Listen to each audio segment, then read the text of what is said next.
Hey everybody, we got a quick addition to the interview we did before. Since Joe Biden has decided on the documentation, the release of the outstanding documentation as such has passed a week or so ago. So I just thought I'd do another quick chat with Malcolm to get his reaction and add this to the talk of today. Malcolm. Okay, I don't think the fact that there was another kicking of the can down the road with regard to the records that the JFK records we'd like to all see. I don't think that was any surprise to me. I don't think Joe Biden was in the same position as Donald Trump and any other president. You know, really they're the captive of the intelligence agencies and other arms of the government. So for Biden, I think would be in no different a position. I think I did say that if he tried to do something more in order to get the documents released, he would have his nuts cut off by the intelligence agencies in particular, and I just don't think they would allow it. And there's always a good reason, with when we looked at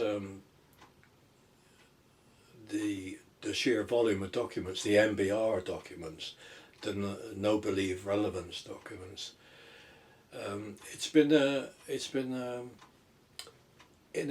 I never thought of it at the time, but I think it's very much it's played into the hands of the intelligence agencies, because there were clearly documents which were of no believe relevance, and what they've managed to do is control documents that we would like to see by using genuine no believe relevance documents, and using that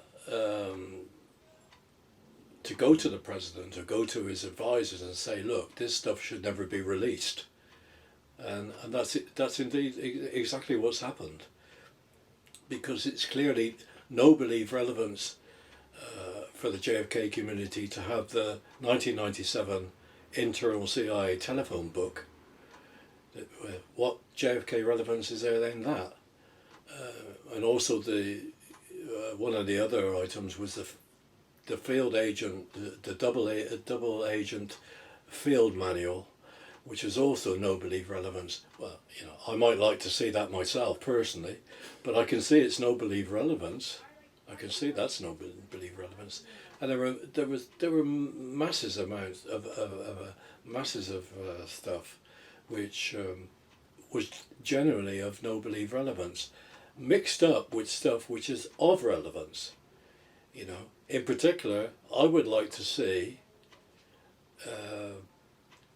the communications traffic between London and CIA Langley, to do with Oswald's movements, how Oswald got to the Soviet Union.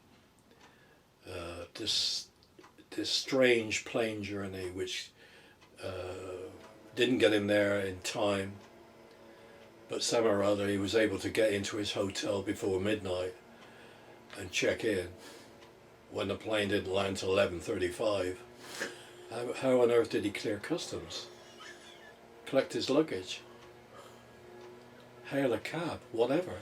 How the hell did he get there? So this is the stuff which is a major problem. And indeed, when you go through there's one particular computer printout where it actually says that the CIA left it in as a heading. I think it's probably just into, maybe a couple of months into 1964, and there's a cable which they do list from London which says unable to determine flight time of Oswald to Helsinki. Well, this is just unbelievable. I mean, it's a joke. It's a sick joke because, there even in 1959 there were things called manifests. This is like a 20-second job. I mean, what's going on? There's clearly a problem with the flight times, and the cable traffic needs to be released. The communications traffic. Every document that's there on Oswald's trip to Helsinki needs to be released, because even in the documents that have been released, there are gaps in the cables. You see whited out bits. So it's a very, very strange picture. I'm just thinking about this because there's a lot of mystery around that whole trip, back and forth, when it comes to dates, times, and so forth. But getting back to the documents, and especially the fact that people are want these documents released and so forth, and like you say, like everyone's kicking down the can down the road and so forth, but yet at the same time there's plenty of stuff still to wade through left over from the releases, well, back in the 90s, and the ones like 2017 and 2018 as well, such. I think Joe Backus identifies, and you would as well, quite correctly, that it's been a very slow process to get the stuff digitized by the National Archives. Yeah. They've been speaking about it for the last 20 years. And they did a terrible job. And they're still speaking about it. No, it's a dreadful job. You need the black vault to basically make sure that it had OCR in it, so people were able to search the documentation as such. At first, when the NARA released it, they hadn't done anything like that. And I was shocked, because I was like, you know what, when Weisberg released its archives and they were released at Hood College, it had a really basic but super effective and efficient search engine. And I'm thinking, so then you got NARA, which is the big boy out of everything, out of all archives, and then it was just like somebody just emptied a box on the floor and just went, there you go, there's the documentation, deal with it, and nothing else. And then you get somebody like the Black Vault who say, oh, you know what, we'll download all of it, and we'll apply the technology, and then we'll release it. And that's how it got found. That's how documents, basically, you could actually find things in that massive trove of paperwork as such. Because otherwise it's no different than, say, in the analog world, where you just basically have a massive mountain of paper in front of you and go, figure it out, here you go, boom. But for me, and one way I understand the drive to get these so-called documents, although personally I don't have much interest in these so-called documents that are left over to go through, because I already got plenty on my plate subject-wise. But at the same time, it's also like the group of people that are actually going through them is very small. I mean, people like make a lot of noise, we must have the documents, we must this, that, and the other. But what about actually going through this stuff and actually say, okay, this is what's happening. I know Newman's doing that, and there's a handful of others. But I sometimes wonder, like, what's the priority here? Because I know you want to get the stuff released, but at the same time, bugger all what's going on in the stuff that has been released as such. That's the whole thing, because how are you going to build up a picture when you are just chasing certain documents where you have absolutely no idea what's going on, what has been released so far, and what's missing, and so forth, without actually gaining, for lack of a better word, an internal picture that describes this is where I'm at. I think that's true. I mean, I think it's like, when you think about it, you can have all the data in the world, but if you don't actually analyze it, or we don't get round to analyzing it properly, then it's useless. And there's a lack of analysis. Yeah, that's everyone waits for one person to come forward and actually say, well, this is what I read. There's definitely not there. And then everybody believes what is being said as such and just takes it for granted and says, okay, so that's what's in the documents.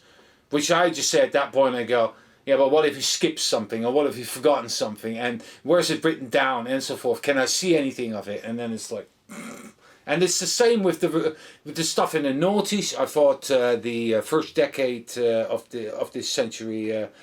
I don't know. I'm not too impressed with the overall happenings as such. And I think only 10 years ago, people starting to wake up and chase for documents, pictures, and so forth was much more harder, more serious. Because also, of course, digitization helps. You know, paper documents. That's a whole different. You know, who wants to stand at a photocopier?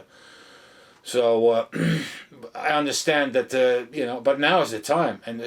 I also say, like, now is the time to go through all this stuff because everybody's getting older. I mean, I'm 55, so I'm not that far off, and you're in your 70s, and, you know, we know the people that have passed over the last few years as well, and some of them were heavy hitters, and it just gets less and less. We don't get more and more because I can see, say, from the members that we get at DP UK, I mean, we get a few young ones in.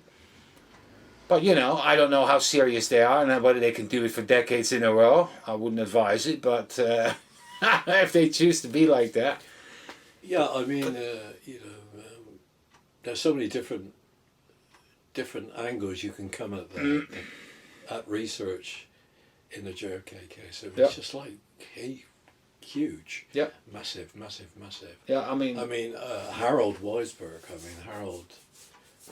I remember when I visited with him when he was in a nursing home in Frederick, and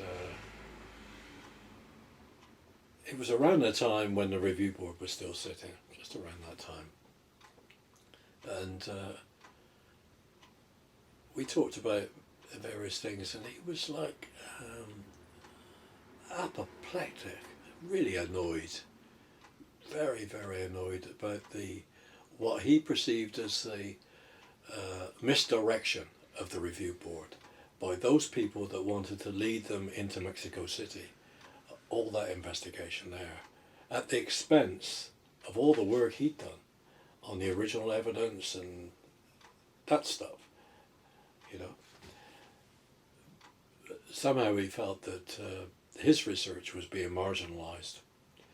And the stuff that was taking precedence at the time, and I think it's fair to say that the review board did put a lot of effort, a lot of time, a lot of work into the Mexico City angle. There's no question about that.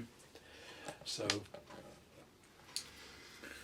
Okay, and what about NARA? Because you know, NARA itself is bloody slow. I've already pointed out the fact that they didn't use OCR technology, object character recognition technology, it's called, to basically find words in a document.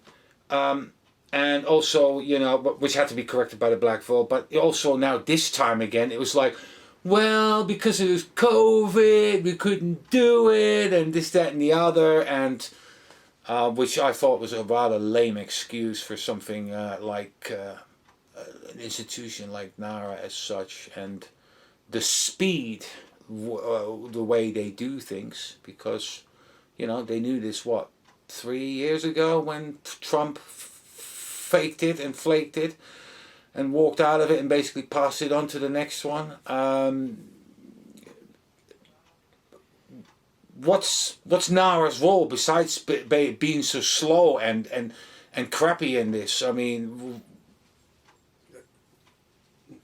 the National Archives, NARA should return to the words which I have here from John Carley, and I would be grateful if you post that, because this guy was an archivist that came in the mid-90s for about 5 or 6 years and was really trying to do something, including looking forward to a digital future. So he was very early and very aggressive, very pro researchers, just a totally different attitude. When was this? What year, roughly? I think it came roughly in the mid-90s, and then it was to maybe 5 years, and then he was gone. But you know, his vision on that, if you start from right at the top, it's quite an interesting. The National Archives is not a dusty board of ancient history. Yep. Yes, I saw posters, definitely. Yeah, that's good. And so, you know, we lost really good people, and then you just get, I think there was a guy called Weinstein that came afterwards that was an author, a historian, with very little. He seemed to have very little connection with general research. It was just like, you know, he was carrying the bag for the length of time he served, and then he was gone. So then I think ever since we've had people that are really do nothing appointments, unfortunately. People that aren't interested. They pay. You get tokenism. They pay lip service. They do nothing. You know, this is a problem. Yeah. This is the problem.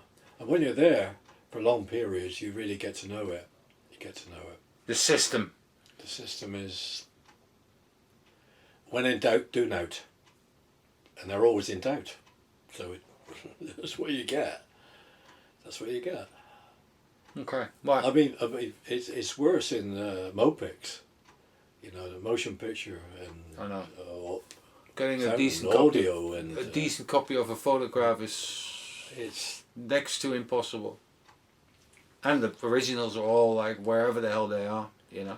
I mean, I chased audio tapes tried to get them in 1997, and eventually they turned up on in the archives on CDs in 2014, and when we went to play the CDs, they were blank.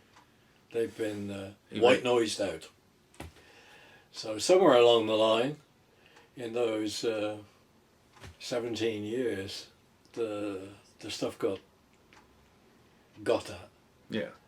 Yeah, that's a correct term. Got at. Yeah, definitely. And you know, I think there's, you know, early on, I think there was with NARA there were clearly problems, and that's why Marion Johnson had a desk within the archives, the Warren Commission files themselves. He was micromanaging the Warren Commission files. There's no question about that. And not many people know that. I didn't know it until I read some of Bella Abzug's stuff. And Bella Abzug, when she did the review of the National Archives and the stuff in the National Archives, and that's what she found. That's what she discovered. That Marion Johnson had a desk sat in there, in amongst the stuff. Well, you know, that's micromanaging. Yeah. Yeah, definitely. That's micromanaging. Yeah. So, final question on this one. Does this stuff ever get released, or the outstanding stuff, do you reckon? Or are we just waiting for everybody else to be passed away until they finally say, like, yeah, now we're going to release it, because everyone related with it is gone? So I think it is a difficult one. It's a difficult area because clearly some of this stuff is going to be embarrassing. I'm talking really about the NBR stuff. If we do it in a section, we do the no belief relevant stuff, which is really no belief relevant stuff. It's of no interest to it. Well, it is to me, but it's no interest to anybody else. And it should be no belief relevance, really. I accept that. But as I said, you know, it's been a convenient way of making stuff disappear. Stuff that we would like to see. Yeah. Because it all gets wrapped up together. Yeah. There's no section. There's no sort of like there's nobody to say within, for instance, within CIA to say, look, let's do a deal. This is the stuff we're really concerned about. the nobody relevant stuff. That's really nobody relevant. The telephone book for 1997, the internal telephone book. We don't want that. But here's the stuff that you might be interested in for 1964 or something. You know, early evidence. Early evidence. You know, and we lost our last best chance, and people don't recognise that at all. People don't recognise the fact that if you go from the Gates Directive in '92, where the Historic Collections Division was established within CIA's counterintelligence center, CI center, that stuff that we would like to see, we had with the Historical Collections Division, we had someone that would fight our corner. I know sounds preposterous, but there was an element of fairness with the Historic Collections Division. When they got subsumed in 2013 or 2014, I think, because of the budget sequestration in America, CIA, certain parts of CIA, the Information Management Group, Information Management Services, took the opportunity to, if you like, castrate the Historical Collections Division. They still exist, they just don't do their own thing. You know, all the travelling around to museums and colleges, universities, whatever, all that stuff is gone. You know, you could engage with those people for about two and a half years. If you got to a museum, you could talk to a releasing officer that was handling JFK files face to face.